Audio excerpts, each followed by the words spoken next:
To generate an Semrush dashboard, start by creating an account on the Semrush website and logging in. To access the dashboard, the first step is to set up a new project by clicking on the Projects tab and selecting the type of project you want to create, such as an audit or a competitor analysis. Next, select the domain or website you want to analyze and choose the type of data you want to track, such as organic search or paid advertising.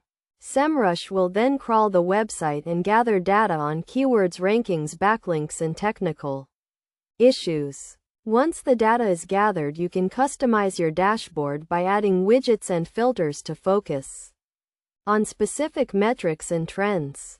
For example, you can add a widget to track keyword rankings or another to monitor backlinks.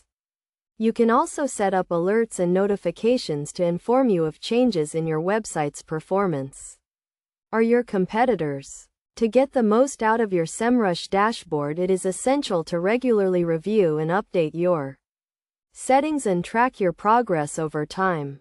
By following these steps, you can generate a comprehensive Semrush dashboard that provides valuable insights into your website's performance and helps you make data-driven decisions to improve your online marketing strategy. Regularly monitoring your dashboard will enable you to identify areas for improvement and track the effectiveness of your marketing efforts.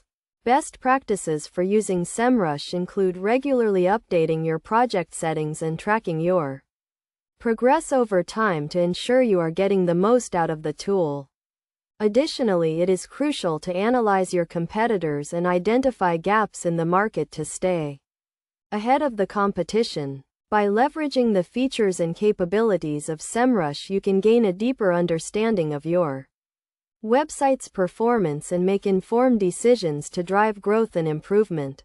The key to getting the most out of Semrush is to use it consistently and make adjustments as needed to optimize your online marketing strategy.